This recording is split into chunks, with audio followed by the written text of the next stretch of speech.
Hi everybody, I'm Charlotte. And I'm Oscar. And this is the F1 Couple podcast. Today we are doing our race weekend wrap up for the 2021 Bahrain Grand Prix. So for those of you who don't know, the way that this works is we have 5 categories. We have the biggest winner of the week, the biggest loser, the biggest surprise, the biggest disappointment, and the best moment of the race. Now don't worry, we don't just cover F1, we'll also be covering F2 later on. And for those of you who don't know what F2 is, we will be explaining that a little bit as well. So for the first one, Oscar, who did we decide was the biggest winner of the week? Yeah, well, I think there can be no real question about this, that after a race like that, being the season opener as well, the biggest winner by far is going to be us, the fans, the sport as a whole, and the 2021 season, really. It was an absolute crazy race. It was such a good start to the season to have something like that. Because usually what we're used to over the last few years is going with hope or hope of a competitive season and then getting to the first race, and Mercedes are like a second quicker than everyone in qualifying and then absolutely dominate the race. So going here and having such a tight battle between Max and Lewis was, a breath of fresh air, really. Yeah, definitely. It was so tense. Like last year, there were some races that you could almost, walk out the room, come back, and you wouldn't have really missed anything. This week, it was just, it just couldn't stop watching it. I couldn't take my eyes away from it, and I was nervous for them. And when Max just didn't quite get to Lewis in time, like I was on the verge of tears. It was, it was exciting. Yeah, it certainly was. Yeah, I mean, it was the tension it built up really throughout the race. Yeah. The fact that you knew it was going to go right down to the wire, down to the last lap.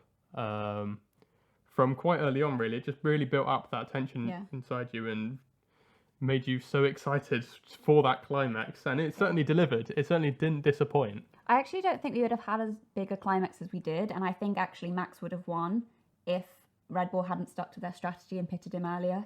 Now, I know that's what Mercedes wanted, but I think it was a bit of a gamble sticking with their original strategy, having seen that they were pitting earlier. Yeah, it's definitely a good point. I don't know I think what they were doing was going to maximise, they were sticking to their guns and minimising their race time, rather, to try and maximise their points, I guess. So I don't really know if pitting earlier would have helped that much. It might have just got him stuck right behind Lewis on the same age tyres, really, and then maybe not being able to progress. I don't know. It's difficult to say, I guess. Yeah, well, it's definitely not quite what I was expecting, and I don't think it's what Lewis was expecting either. I think, like, looking at the interviews with him beforehand, I think he was pretty nervous, to be honest, that he wasn't the Red Bull was just going to be so much faster. Yeah, he certainly had it in his head that he wasn't. I don't think he really thought that he was going to be winning this race. He certainly didn't think he was the favourite for it. Yeah.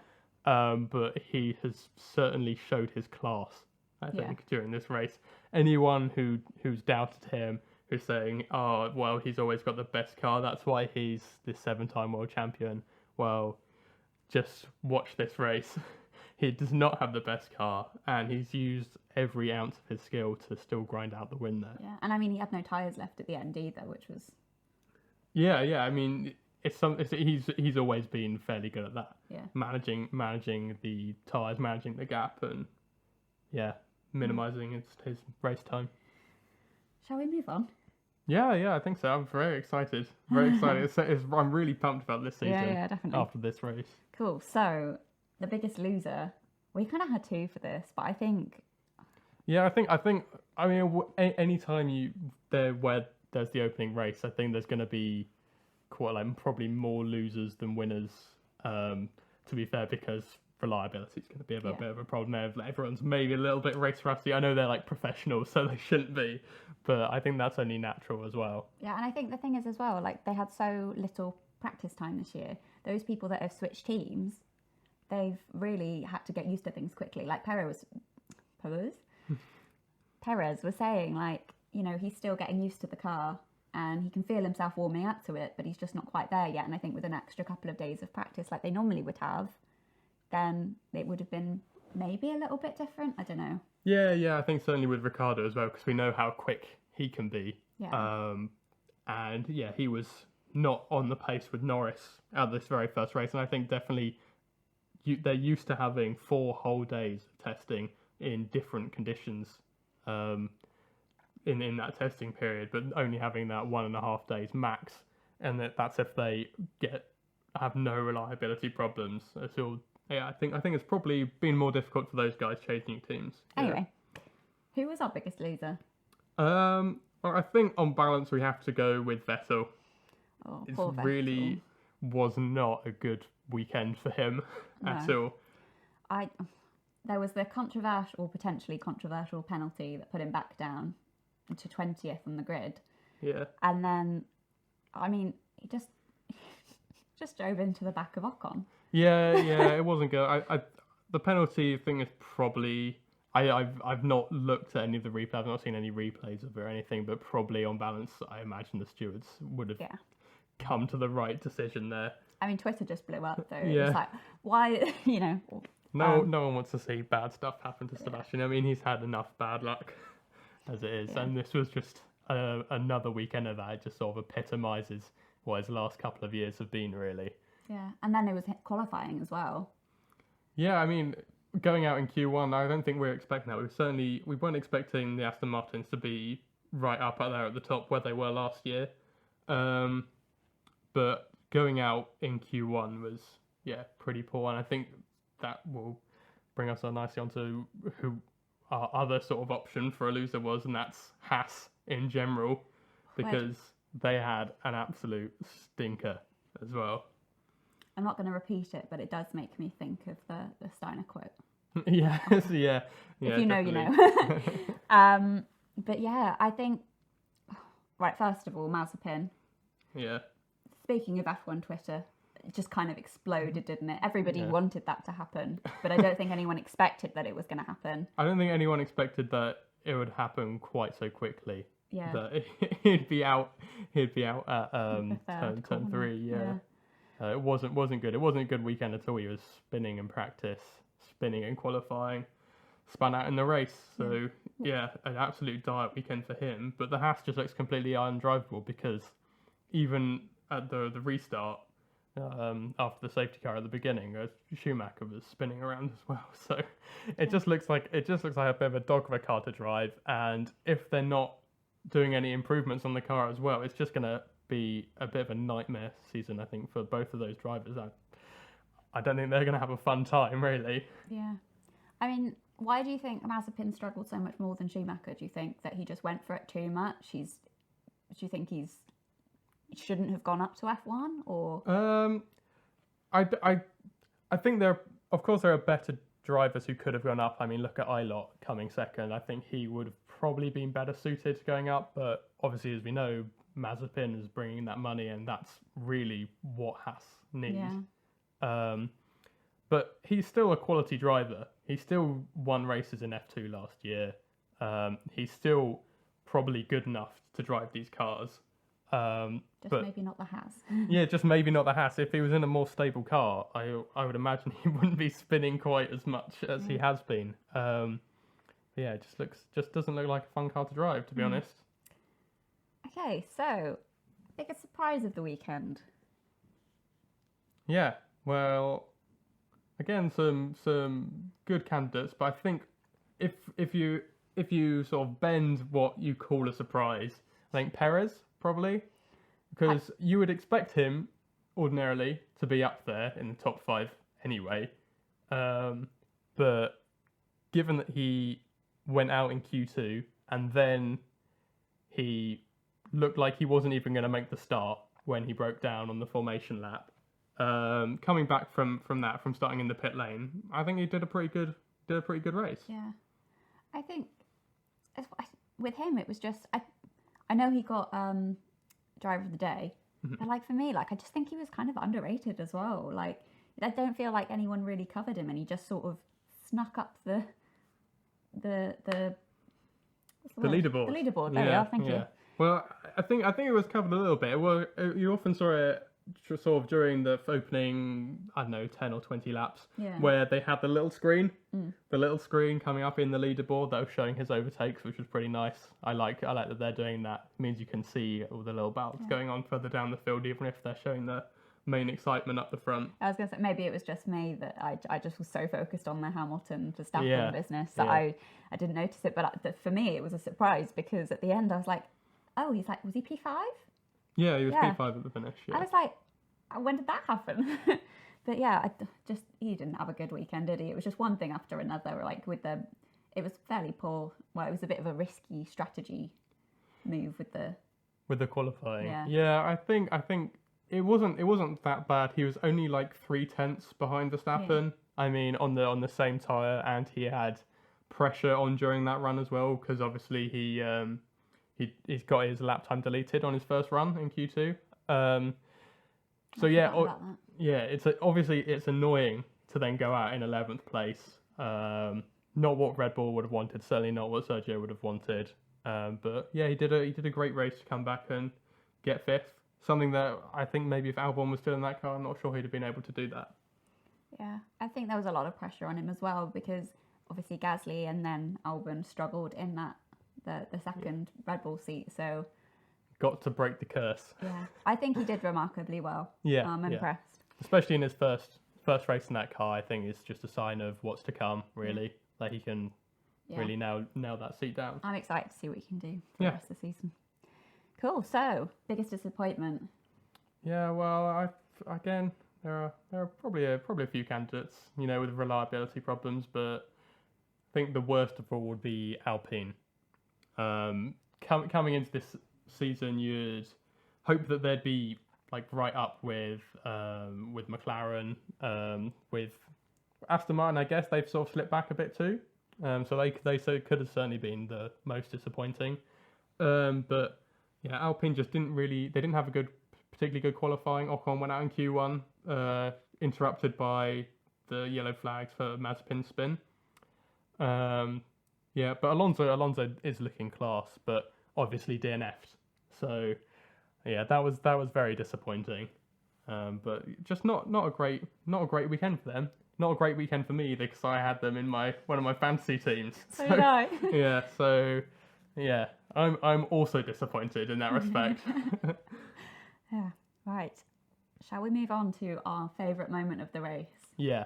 I think this was a clear winner for you, wasn't it? Well, it's difficult to say a clear winner because there was an awful lot of wonderful moments during this race because it was pretty good from start to finish. Really, there wasn't really a dull moment. But for me, it was that battle between Alonso, Vettel, and Sainz, like Ferrari of recent past, quite a little bit more distant past, and current, all battling together, and it was an absolute ding dong, really, wasn't it?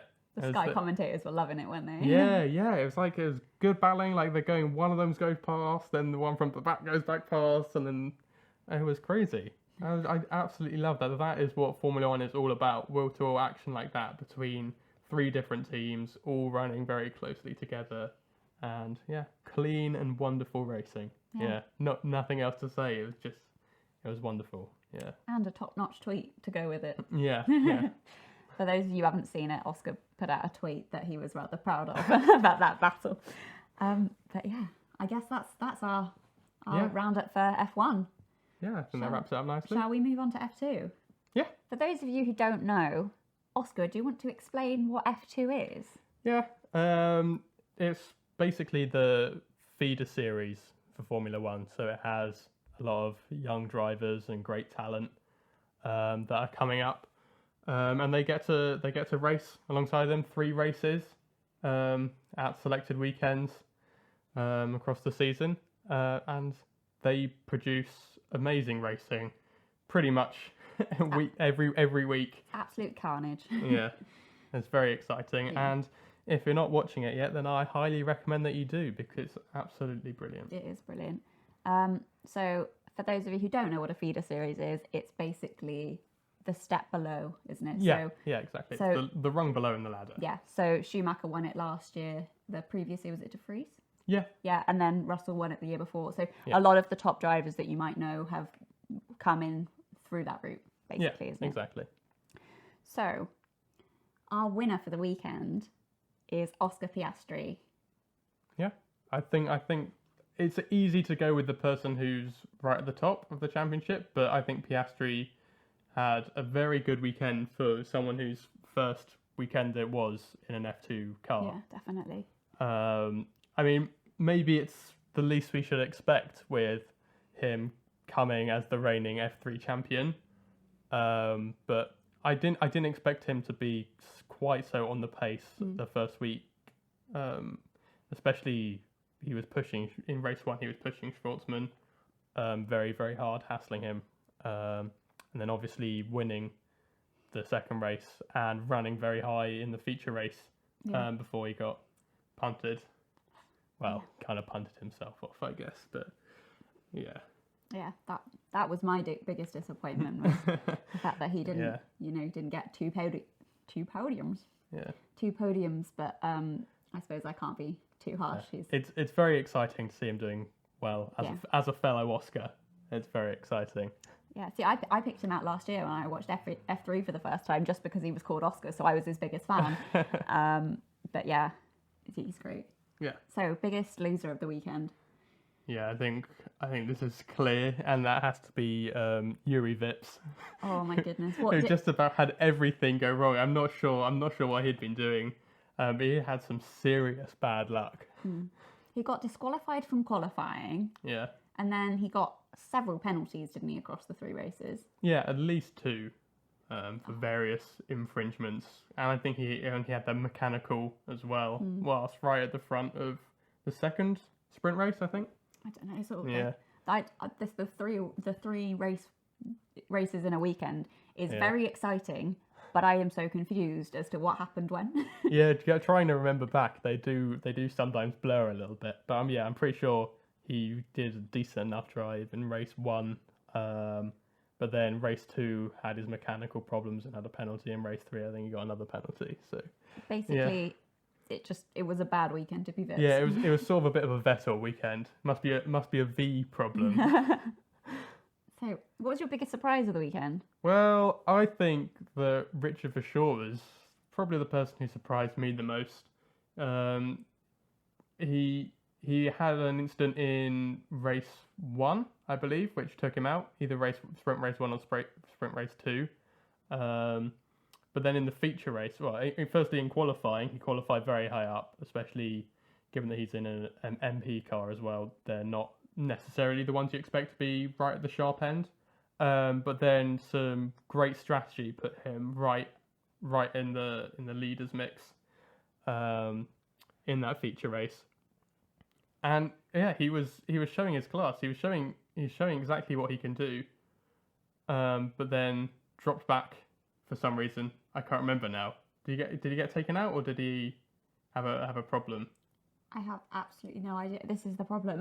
Yeah, this is the problem when they all blur into one a bit. For me, I actually got a different surprise, really. But I was really impressed with Theo Pourchaire. Mm-hmm. I just thought that, I think, because obviously he joined F2 at the end of last season, didn't he? From F3, and it's a little bit different. But it was so nice to see him sort of up the top in the first sprint race. And I was just happy for him. I wasn't expecting it, so it was just nice to see his name higher up the leaderboard. Yeah, I mean, he's a class driver, and I've got no doubt that as the season goes on, he'll only get better and better, really. Yeah, I mean, the way he was able to challenge last year in F3, very nearly snatching the title despite being so young and being his first season as well. Yeah, I think he could be one to watch as well. Yeah. Biggest disappointment?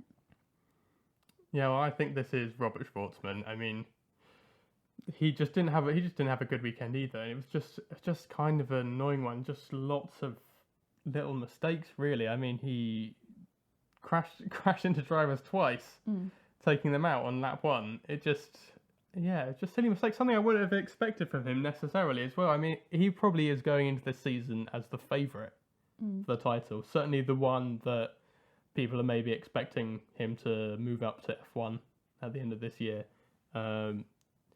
I mean, as it transpired last year, he didn't end up being that close to getting the title, but certainly earlier on in the season, Yeah. yeah, well, I mean, he was leading the championship for quite a while last year. But in fairness, Schumacher did have a shocker start At the this beginning, season. yeah. So, But he's in a Prema, probably the fastest car. He can certainly bring it back. Yeah. It's certainly not a disaster. I mean, he got 16 points, I think, out the weekend, which is still a decent start, to be honest. For what a bad weekend it was, he still did pretty well. and finally, your favourite moment of the race. Yeah. Or the weekend, actually, because there were so many races. Yeah, it's very difficult in F2 to pick one particular moment because there's so much action throughout. But for me, it has to be the end of that sprint race too. Yeah. The chaos for the lead on the last lap. Zhou leading at the beginning. I said it wrong, didn't I? You said it wrong. I said it wrong. You're nearly as bad as the commentator. He kept calling him Zoo, and I was like, no, it's Joe. Yeah, that's caught on clearly. Yeah. Zhou leading at the start of that last lap, and then at the first corner, Lundgaard and Piastri both going past him. Lundgaard very nearly going into first, Piastri managing to hold him off, then Zhou getting back past, then Lundgaard coming back past. Oh, it was racing at its best. I mean, it can't get much more dramatic than three guys fighting for the lead on the last lap. Now, can it? I don't know. I think, yeah. I actually find F2 a lot more exciting than other than this weekend. But like to actually watch, it's so exciting. There's so much that happens. Yeah, I think that's natural when it's like a spec series, isn't it? It means that all the teams can be close together because ultimately pretty much all of the car is the same. Yeah. So obviously in F1 you're going to get a little bit more spacing out. But it was refreshing to have drama in both F1 and F2. Yes, definitely. It made a very exciting weekend, and yeah, I enjoyed it thoroughly. Yeah. Anyway, I think we better wrap up. Yeah. So thank you for listening. Make sure that you followed us on various social medias. Make sure you subscribe if you haven't already. Give us a little thumbs up because that'll help YouTube tell us that you like us. And let us know what you thought about the race as well. Who you think's going to win the championship? Yeah. I think it's sort of anyone's game at this moment. And let us know what your favourite moment of the weekend was, because I mean there were so many that you know, if we've missed anything, just yeah, I'm sure we've missed something because there was so much going on. I'm sure we will usually do that. Yeah. Well, yeah. Yeah, excellent. Well, see you next time. Bye.